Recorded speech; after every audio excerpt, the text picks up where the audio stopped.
Hi guys, welcome to the channel. This is What If Goku Was in Fairy Tail. Before we start, remember to like and subscribe to help the channel.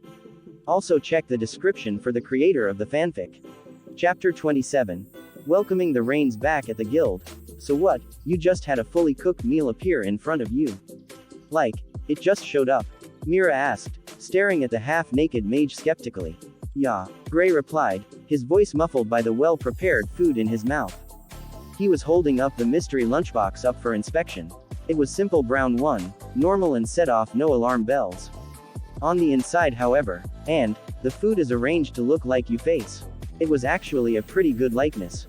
And you don't find that weird? I mean, now that you're saying it all out loud, I think it's a ghost. Happy declared, sitting on the counter and chugging a mug of warm milk. Happy? That's dumb, said Natsu, shaking his head. How could it be a ghost? Ghosts can't cook. What if it was the ghost of a chef?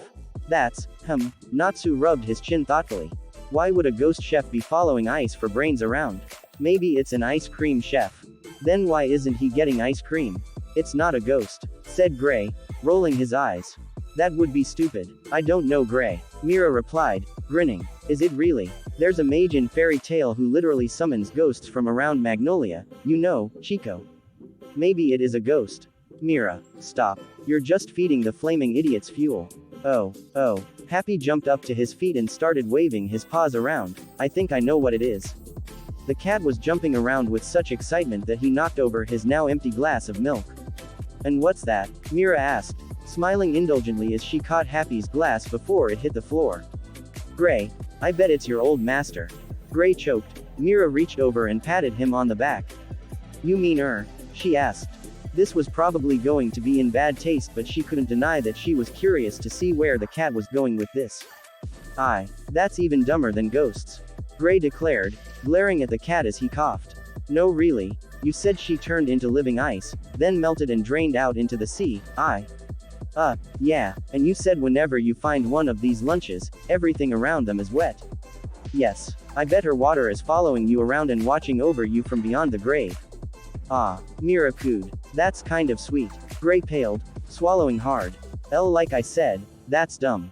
Say, Natsu said, eyeing his rival's distress with a grin. Didn't you say you kept a piece of that ice for yourself? I bet she's haunting you because of that. Gray stood up. I'm going for a walk, he said, stiffly. I need to go do some stuff. Natsu waited for Gray to get halfway out the door before bursting into laughter. Gray sped up, running out the door as Natsu started pounding the counter in delight. That was great, he gasped. Did you see his face? Didn't know Snowhead was scared of ghosts. Come on Happy. We need to milk this.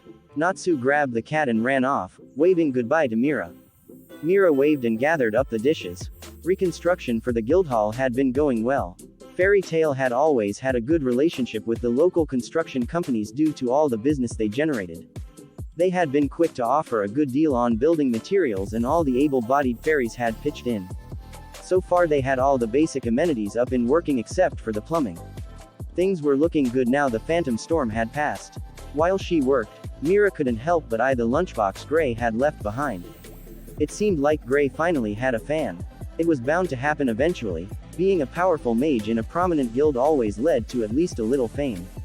In truth, she'd always thought it odd that he'd never been given a celebrity name like Salamander or Titania. You'd think with his stripping habit combined with his well-toned body would lead to all kinds of attention. Maybe it was just that scandalous pictures of him were so easy to get the paparazzi wasn't interested. She'd always thought of them as sort of like creepy game hunters. Regardless of how it happened, it seemed the ice mage had caught someone's eye. She couldn't deny it made her curious. Mira glanced around before scooping out some rice from the lunchbox and eating it. It really was quite well prepared. Someone has put quite a bit of effort into this. At least his new fan and/or stalker had good taste in food. They were probably just too shy to show their face when they gave it to him. She couldn't deny that the situation piqued her interest. But really, she would be better off just leaving this alone. Gray could sort it out. It wasn't any of her business. Mira nodded, turning away. She still needed to figure out how she was going to clean the dishes since the water wasn't working yet. She glanced back at the lunchbox, sitting on the counter and gleaming with the promise of only the juiciest gossip. No, she was acting guild master now. That meant she had to let her mages take care of their own problems. Still, what did Grey know about dealing with stalkers? Since her stint as a Sorcerer magazine sensation, she'd had to deal with the occasional obsessed fan. It hadn't been that hard, most of them just wanted an autograph or maybe a light pummeling to make them go away. But some of the others, well, people were weird. The less said about them, the better. Nonetheless, Grey was a strong mage. He almost certainly wouldn't end up kidnapped and married against his will. He'd be fine. Then again, wasn't she his friend? Didn't she owe it to him to make sure he wasn't turned into some crazy person's personal stripper? Yes. Yes, she did. Mira nodded to herself once again. Investigating this was the right thing to do, both as a friend and as a responsible guild master. She certainly wouldn't be doing this just to stick her nose into Grey's business.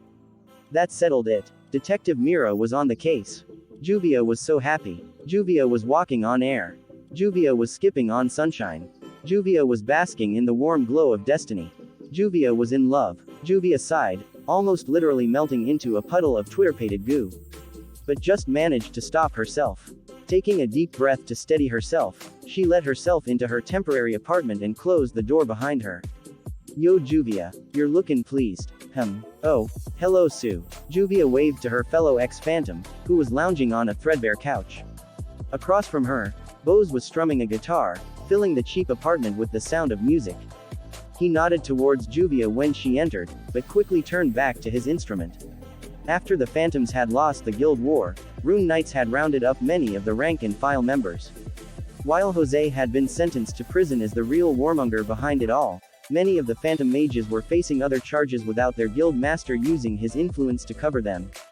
Juvia herself had slipped away into the ocean before anyone could grab her. She'd actually been one of the less destructive and/or murderous members of Phantom Lord, so she was of lesser priority to the authorities. Although there had been one or two incidences in the past where she might have accidentally flooded a town or two. Juvia wasn't sure if it had ever been linked back to her. Hence why she was trying to keep a low profile. So were Bose and Sue. She'd met them in the streets and recognized them as Gajil's underlings. They'd always been civil with her, so she'd invited them to stay with her. Speaking of which, how is Gajil? She asked. How do you think he is? Sue rolled her eyes. He's sitting around sulking and eating his way through what he was able to scavenge off of Jose's giant Doom robot. Same as he has for the past week. Careful. Don't let him hear you say stuff like that, said Bose, glancing out the window nervously. You know the guy's got crazy good hearing. Whatever, I'm not even sure why he's sticking around. Juvia thinks he's lonely, confessed Juvia, sitting down in a chair and staring out the window. Sue and Bose glanced at each other, then back at Juvia. If that's the case, said Sue, then he shouldn't be such a scary son of a bitch. It's kind of off-putting. Understatement of the century right there.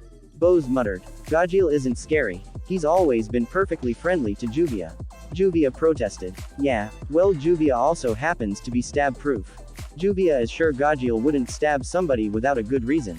Juvia insisted earnestly. Gajil wasn't really that bad. She'd always felt that it was just Jose who acted as an enabler for bad behavior. Her ex-master always seemed to bring out the worst in people. We're talking about the same guy, right? Tall, black hair, eats nails out of a cereal bowl. Enough about the metal head, said Sue. If he wants to sulk, let him. There's more important things to talk about. Sue grinned, leaning in towards Juvia. You have any luck on hunting down your new boy toy? Sue. Juvia squealed, turning red and pressing her hands to her face. She could not believe Sue would just say that. Don't talk about him like that. Can't believe she'd fall for a fairy. Bose said, shaking his head. Better than a phantom guy, they were all massive pricks with tiny dicks. Said Sue in a sing-song voice. You know that I was a phantom guy as well, right? My point exactly. Hate you too. But anyway, we're getting off topic. Juvia. Boy toy. Juicy details. Now. Juvia moaned, shaking her head in mortification. This was so embarrassing. She wasn't ready to share her love with the world. That's another thing. Why are you teasing her, Sue? You realize she could drown you with, like, her pinky, right? There are more important things in life than breathing. Like gossip. Duh. While Sue went off on a tangent, explaining to Bose exactly why gossip was more important than life, Juvia was trying to pull herself together.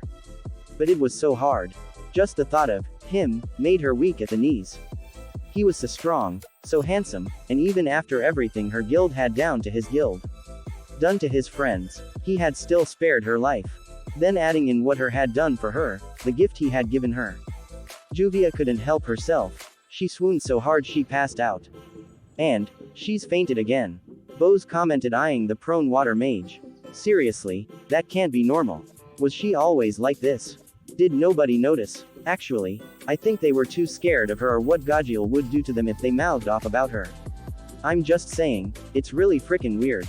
It's called romance. Sue rolled her eyes. I wouldn't expect you to understand, you're such a booze head.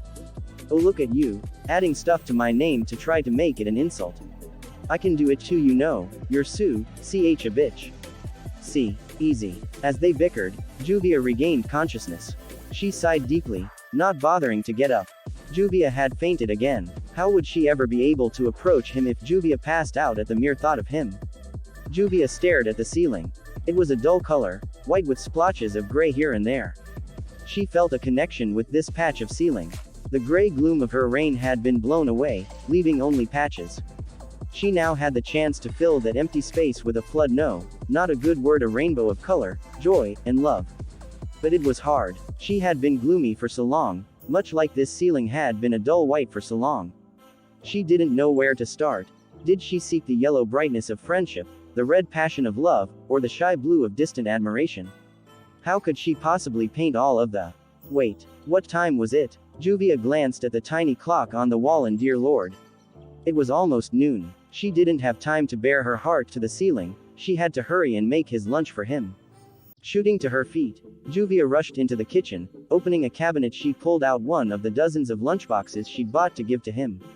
Opening the pantry, Juvia wailed, they were out of rice. This was the worst possible thing. Oh wait, no they weren't. There was a box behind the crackers. Grabbing the rice and a couple other things, she feverishly began to craft a full meal. Pouring all her passion into making the perfect lunch. She diced, she chopped, she dyed and arranged. In the end she had assembled what she could only hope was a satisfying meal. She'd even managed to assemble a likeness of his face, just so there could be no doubt about who this was meant for. It wasn't nearly good enough for him, but it would have to do. She dashed back to the living room, waving goodbye to Sue and Bose, and bustled out into street. She needed to find him quickly. Where might he be? His apartment? No, she knew from several days of careful observation that he only used that place for sleeping. He was most likely at his guild hall, provided he hadn't left for a mission since she had seen him this morning. She hurried through the streets, trying to be discreet but also move quickly. Although she took care to duck into side alleys whenever she saw someone else. She didn't want to run into any Rune Knights who might recognize her. Beating up government soldiers would waste time she could spend getting to him. Juvia came out of an alley. She glanced down the street and froze. There was another figure walking down the road. Juvia knew that wonderful profile anywhere. She saw it in her dreams every night. It was him. Oh no, what if he saw Juvia? She wasn't ready for that. She dashed into a side alley, and hid behind some trash cans, taking care not to let the lunchbox touch them. She took a moment to fruitlessly attempt to still her frantically beating heart before peeking out. There he was. Grey Fullbuster, the magnificent ice mage of fairy tale, was walking right down the street. He was fully clothed, unfortunately, or maybe it was fortunate. Juvia wasn't sure her heart would be able to take it if she had to go near him while having to look at his mesmerizing body. He was walking slowly, which was good. That would give her time to work up the nerve to drop off the lunch in front of him and disappear before he could actually see her. It also gave Juvia time to ogle. He looked especially good today. His raven black hair framed his face perfectly, his movements were cool and graceful as a figure skater, and his expression, Juvia frowned, actually he looked a little freaked out. He also kept glancing nervously at what looked like a shard of ice he was holding in his hand. As he began to get closer, she could also tell he was muttering to himself. Straining her ears, she was just barely able to make out what he was saying. Calm down, it was just happy being stupid. Right, there is absolutely no way that she could possibly be doing it. She's technically not even dead, so how could she be a ghost? She's probably at the bottom of the ocean by now. Getting peed on by sharks, what a great way to remember master. Juvia blinked, she had no idea what he was talking about. But it didn't matter, he was almost at the entrance to the alley, she needed to be ready to leave him his lunch. Maybe it would cheer him up from whatever it was that was bothering him. Wait for it, wait for it. I mean, it was probably a one-off thing, I bet it's never going to happen again. Now, Juvia flashed out in a stream of water, dropping the lunch at his feet and zipping up to the top of a nearby building. She looked back down at him, eager to see his reaction. He did not look as thrilled as she had hoped. Gray was staring at the lunch with trepidation, perhaps even fear. Oh no, did he not like the meal she made for him this morning? Did he hate them now? Did he hate her? Ooh. Grayyyyyyy. Juvia and Gray both blinked at the voice. Looking over, they saw a white blob floating across the street towards the ice mage. It looked like some kind of animal, covered in a white sheet with a crudely drawn face on it. The hell? Juvia heard her destined soulmate mutter. I am your master, Gray. I have returned to you. Oh, you have got to be shitting me. Gray deadpanned. I mean nay. My dear student, I have returned to take care of you. Yeah, listen to your master. A second voice added. Another figure was staggering up the road. This one was clearly a person wearing a sheet. It didn't completely cover them so you could see their legs. Oh my god. Gray face-palmed. You dumb idiots. That's no way to talk to you, master. Ice for Bray, I mean, Gray my student. The first one added. After we went through the trouble of returning for you, we know you can't take care of yourself.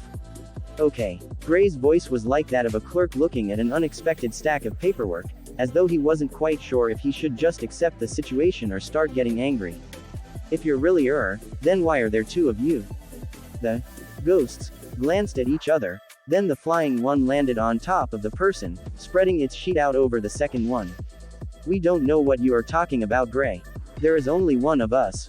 I.e. Wait a second. Gray narrowed his eyes, like the metaphorical clerk eyeing his idiot boss and reaching for his pointiest letter opener, and gestured back at the lunch Juvia had made for him. Are you two idiots behind this? Yes. As we said, we are here to take care of you. What? That wasn't true. Juvia had made that lunch. Why was this weird person claiming it had been them? Were they trying to win Gray's love as well? How many love rivals did she have? The thought of it set her insides boiling. Gray suddenly leapt forward, grabbing at the figure and pulling off the sheets, revealing a person Juvia recognized as the salamander and a blue cat. Gray crossed his arms, glaring down at them. Wow, master, he said, voice dripping with sarcasm, you've really changed. Natsu. The cat whispered, I think he's on to us. Oh whatever, you scaredy snowflake, at least I'm not afraid of ghosts. Say that again, Gray said, cracking his knuckles. Oh, are you hard of hearing too? I said you're a chicken. Salamander had gotten to his feet and was taunting Gray, flapping his arms and clucking. That's it. Gray tackled him and they started rolling around, yelling and swearing as the cat hovered above them, making chicken noises. Above them all, Juvia sat paralyzed. She had no idea what was going on or what to do. So she sat in silence, quietly rooting for Gray as the two fairies punched each other. Suddenly, disaster struck. Their flailing had knocked over the lunchbox, sending its contents spilling out across the street. Juvia felt her heart break. She sat numbly as the mages continued to fight their way down the street out of sight. Her labor of love left forgotten on the ground. Juvia wanted to melt into a puddle and die. She wanted to turn into water vapor and fly away. She wanted to break down and cry, but she knew she mustn't. If she let her sadness fall from her eyes, she knew it would start raining and that would just make everything even worse. So instead of doing those things, she just quietly climbed off the building and went to gather up the lunchbox. She could try again later. Do a better job. Maybe drown Salamander first so he couldn't interfere. Was that an acceptable way to deal with a love rival? Some of the romance books she had read suggested as much. She tried to focus on what she was doing, but her eyes were starting to water and she could hear a distant boom of thunder. Why did love have to be so gosh darn hard? Ahem. Juvia froze. Someone was standing behind her. Not good. What if was Gray? She might just literally die on the spot. Slowly she turned her head, looking up from where she was kneeling on the ground. Hi there, my name is Mirajane. Juvia knows who you are. The blue-haired woman whispered, looking up with eyes so wide and still, a deer in the headlights couldn't have done it better. This investigation had certainly taken an interesting turn. After Detective Mira had generously decided to investigate Gray's potential love life for him. She had started following him, shape-shifted into a tiny bird so he wouldn't notice. She'd watched him wander down the street for a few hours until she saw this woman drop the lunchbox in front of him in a stream of water. Really, it was surprising Gray hadn't caught on to her there and then. A giant waterspout coming out of nowhere wasn't exactly subtle. Then Mira she had witnessed Happy and Natsu's prank. Well, no one had ever claimed Natsu was the sharpest knife in the crayon box. But worrying about Natsu's intelligence wasn't the problem was the distraught woman in front of her, the distraught S-class mage who could probably flood the city if she really wanted to. Mira knew exactly who Juvia was. She'd actually seen her once or twice before at Sorcerer magazine photo shoots, although they'd never spoken due to the whole fairy phantom rival thing. But Mira had heard the rumors. Juvia was the strongest woman of Phantom Lord, a calm and powerful mage who kept to herself. She only ever showed up to the sorcerer events whenever it was politically advantageous, probably Jose's doing, now that Mira thought about it. Mira would need to handle this delicately. She was in no position to pick a fight with another S-class mage. From what Gray had told her of his fight with her, Juvia was both dangerous and temperamental. So why was she following Gray around and giving him meals? Based on the fact that Gray hadn't died of poison, her motive probably wasn't revenge. Was she really just enamored with him?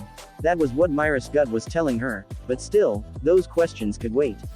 There was something more important to deal with right now. Are you alright? Mira asked gently, kneeling down in front of the ex-phantom. Juvia is fine, she sniffed, clutching the lunchbox against her chest.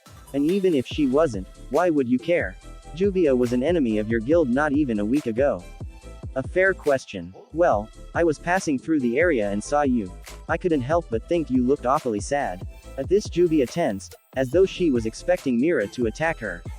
And? The water mage hissed, her eyes narrowed.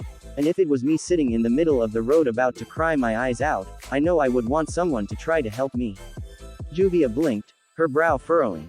She looked puzzled, as though Mira had just told her the genders were actually a myth and everyone was just pretending. So, I'd like to ask again, if you don't mind. Are you really alright? No. Would you like to talk about it? No. A pause, Juvia wiped her eyes and looked away. But thank you. It was kind of you to ask. Honestly, Juvia looked more pleased by that than it really warranted. Mira was getting the uncomfortable feeling that this woman had not seen a lot of kindness. Again, Jose had probably seen to that. He'd struck Mira as the type who saw kindness as weakness. Look, would you like to grab a bite to eat with me? I know a really nice place nearby. Juvia's expression went from grateful to downright confused, with a hint of suspicion. Why are you being so nice to Juvia? Juvia personally attacked several of your guild mates. Well, I'm a fairy, Mira shrugged, offering her most winning smile. We're notoriously bad at holding grudges. Maybe if you were Jose. But you're not. So, you coming or what? Mira held out her hand. Juvia sat for a moment staring wide-eyed at Mira, before nodding weakly. Juvia would like that. Quietly she took Myra's hand and got to her feet. Great. Just follow me. As Mira led Juvia through the streets, she could see Juvia pulling herself together, slowly pulling herself back into the calm and collected woman Mira remembered from the sorcerer photo shoots. That calmness showed a crack when they stopped in front of their destination.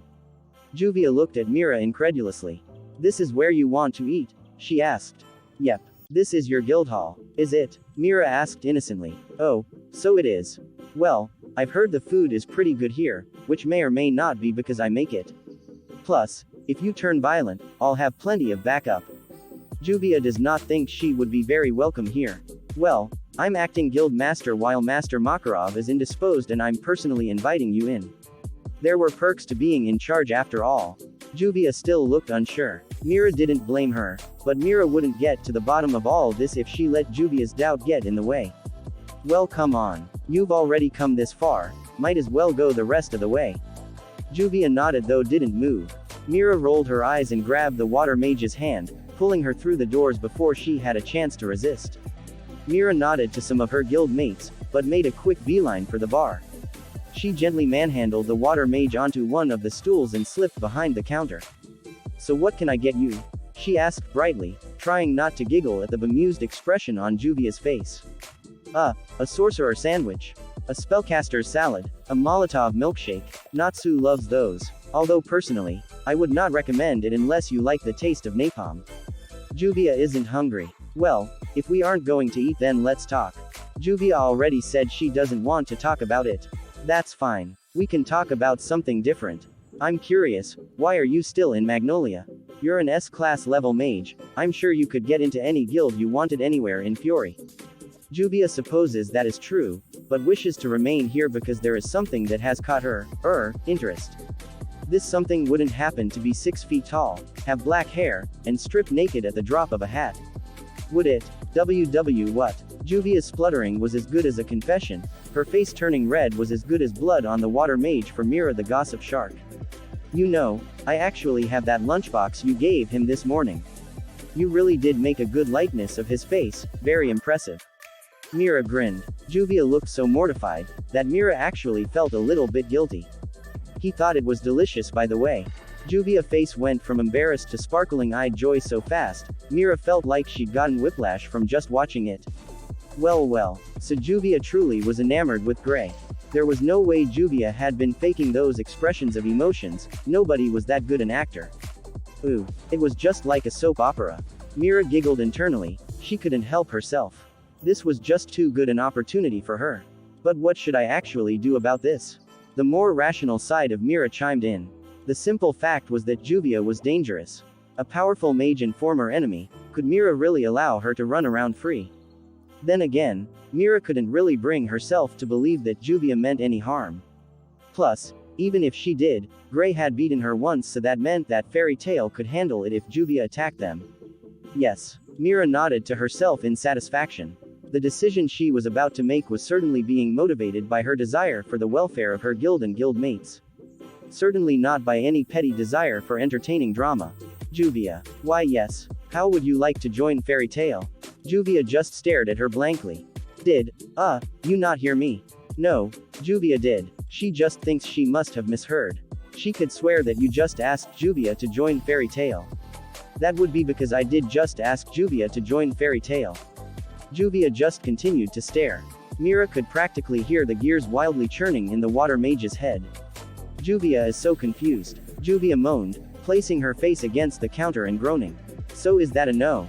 Of course Juvia wants to join Fairy Tail, said Juvia, grabbing fistfuls of her hair and tugging on it in frustration.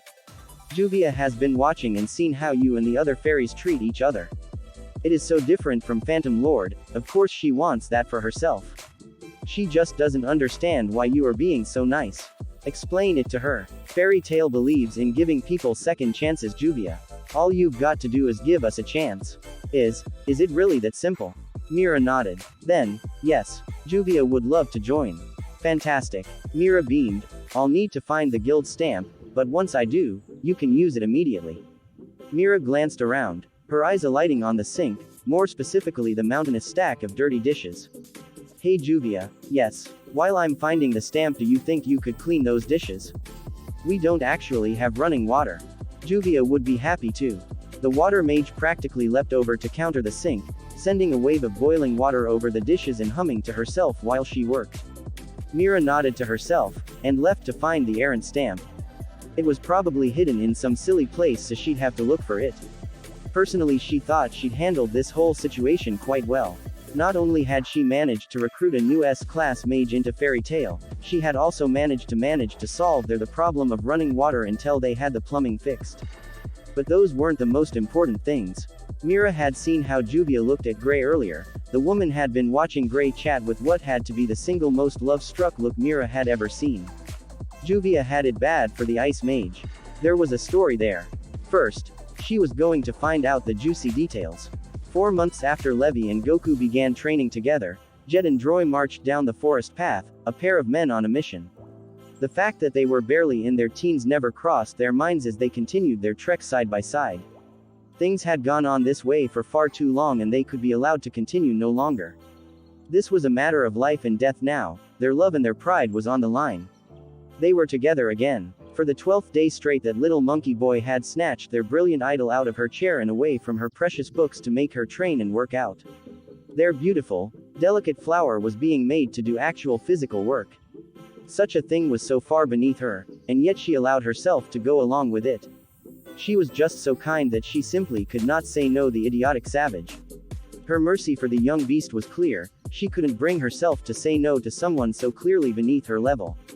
That was why her most loyal followers would do it for her.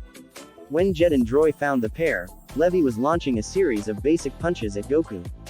The boy leaned out of the way or blocked each one and let out a constant stream of both critiques and compliments at her form and power. The two boys shared looks of dismay at their beloved partaking in such a degrading act before making identical determined nods. It was time to begin. Oi, monkey boy, we have a bone to pick with you. Goku dodged back out of range of Levi's next punch before turning to look at the two older boys. The wide-eyed innocent look didn't faze the pair in the least, but Levi felt a headache coming on the moment she caught sight of their expressions. Guys, please tell me you aren't here to do what I think you're doing. The blue-haired girl moaned. Don't worry Levi, we won't leave you defenseless with this hooligan a moment longer. We'll take care of this in just a few minutes and then the three of us can all go back to the library together. Droy cheered. Jet nodded rapidly in agreement while Goku just looked confused. Wait, so what's going on? We're here to make you pay for taking our beloved leader away from us. This is your one chance, walk away now or we'll take you down hard. Jet said. Goku blinked for a few moments before a look of comprehension finally appeared on his face. Oh, you want to fight, is that it? Why didn't you just say so? Goku began stretching out, an excited grin already forming on his face. I haven't had a chance to spar against you two yet. Did you want to go one-on-one or both of you at the same time? Cocky little punk isn't he? Droy said to Jet. Thinks he's so cool hanging out with Levi that he's above us both.